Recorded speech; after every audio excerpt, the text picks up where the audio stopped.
8 is the end of your core, your body's core, where your genitals are. After that is your limbs. Okay, your limb, the beginning of your limb defines your core. This defines your God. 9 defines your God. Now, to go from here, you go to 10. And 10 is on the next level, which is the next landing, skipping stability, because this is 1 to 10, odd to odd. 1, because 1 plus 0 equals 1. Odd to odd. 10 is you finding your new grown self with the context purpose of God. 10 is second house from the context of God, meaning it's the obligation of support for the ninth house, for the context of God. This is your work. This is Capricorn. This is Capricorn. This is the obligation you have to your higher self. Altair is the higher deacon of Capricorn. It is the big ear. It is you in the new womb. This is Shravana. Your new you, your new name, your new nature, after you go through adolescence. This is the core of Capricorn.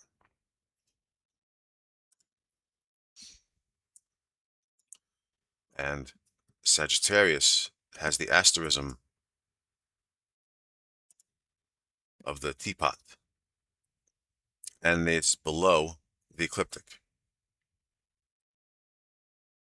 It's below the ecliptic. It's what you do here in this world. It's the knowledge that you attained from the waters of Scorpio, and how you're going to incorporate that into the people, into the lower part, into the into the people, into this world, rather than into yourself up here.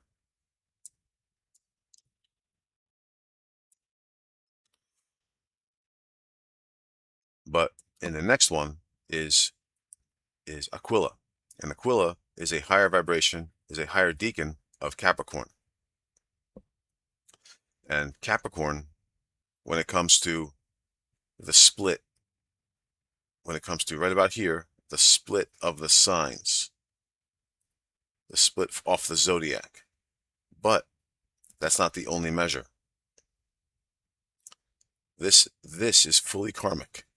This is going perpendicular to the ecliptic, going a 90-degree angle from the ecliptic. That is 100% karmic.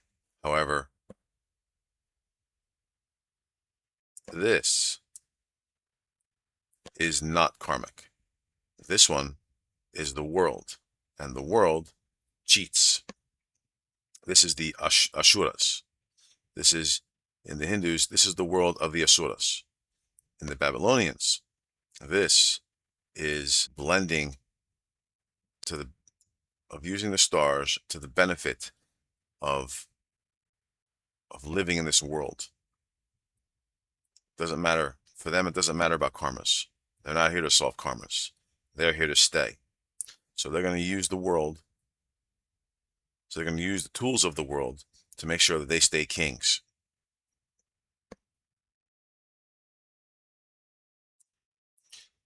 So on Christmas Day, that's why at sunrise, they know Aquila is rising with Altair. And that's why this is the big year, which they associate into Christmas as the nativity scene. And it looks to me like the shield is a hidden version of the nativity itself. This is the baby. This is the shield that it rests on. This is Noah. This is the baby in the basket. The shield is kind of like a basket. So this is the true iconography of Christmas. Commercialism to nativity.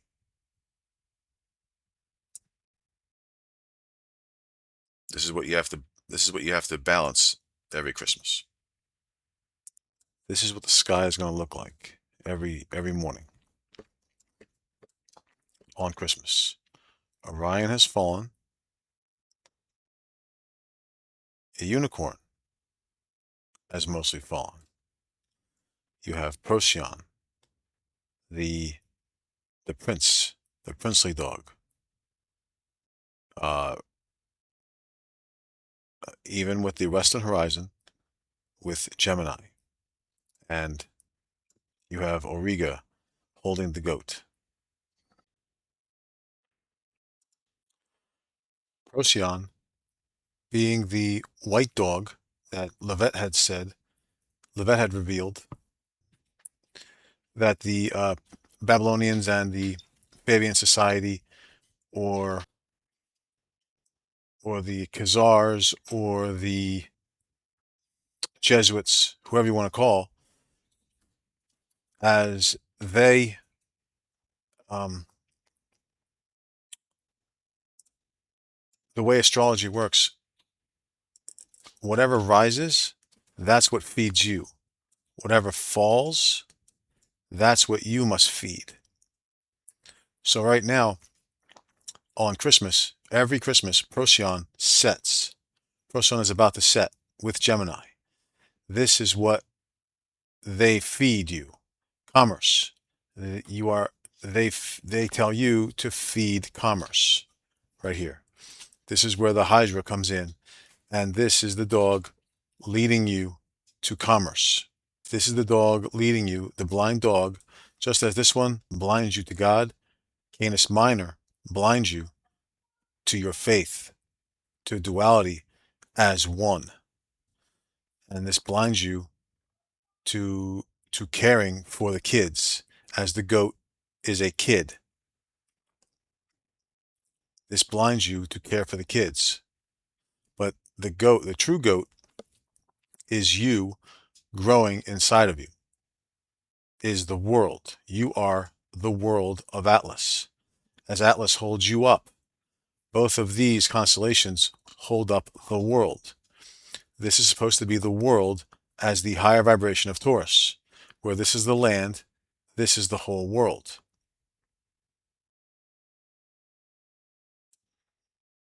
With the giraffe. Giraffe, surprisingly, I didn't know it at first, but I'm getting to know the reason why they have the giraffe here as the symbol is because it is the most serene animal that reaches for the heavens. It's like a deer. It's like a spiritual deer that reaches for the heavens, that can reach the heavens because of its neck. That's why the giraffe is here. This is not traditional. This is modern. Just as the lynx is modern. They just have it here to fill in. But the symbol does convey that. And directly south, you have Centaurus.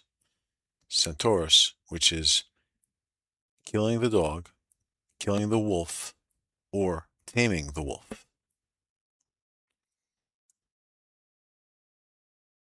And Scorpio is almost fully in the sky, as well as Altair, Aquila.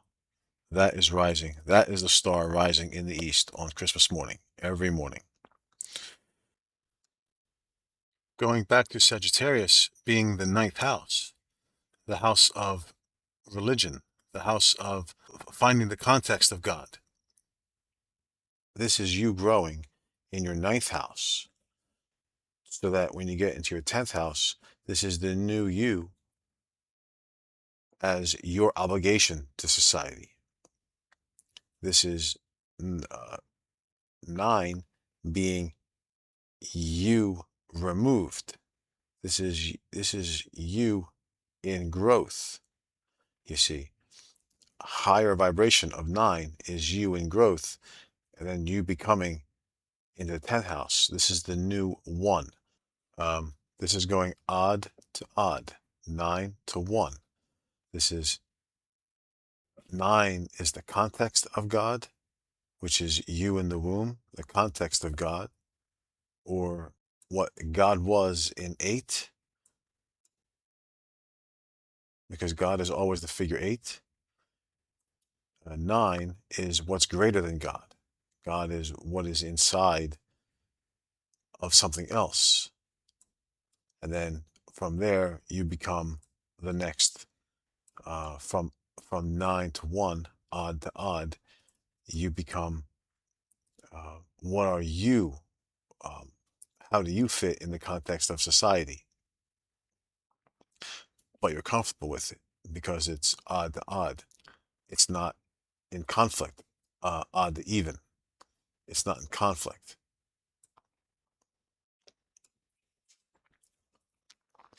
This is you working in your new role in society. This is the growth of your new body, your new second self, your higher self, after the 9 being the completion of your existence on this world. So now you are growing this is the higher womb, the new fetus of the new you, because you are complete here. This is the new you. And then from here, this is your new purpose, your new obligation to society.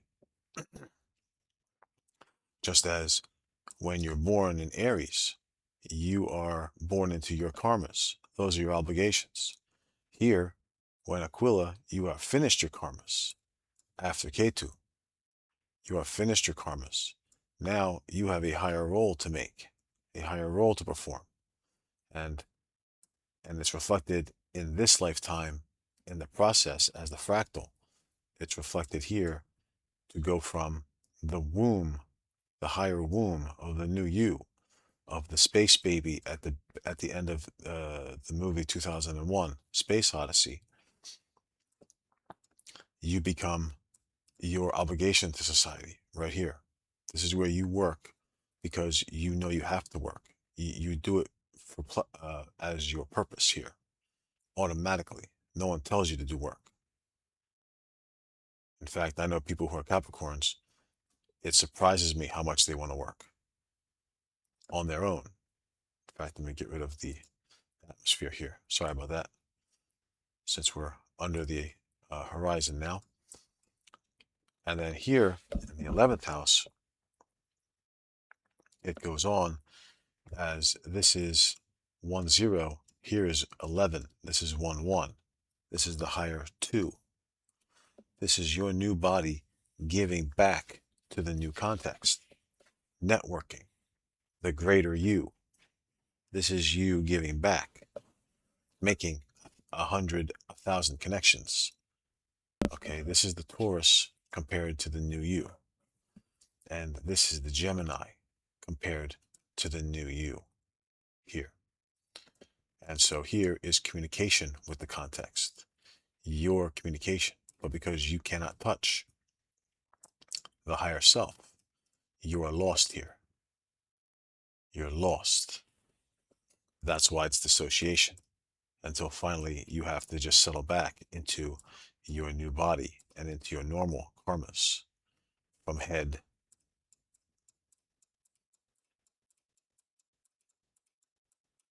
to groin, 1 to 8, head to groin.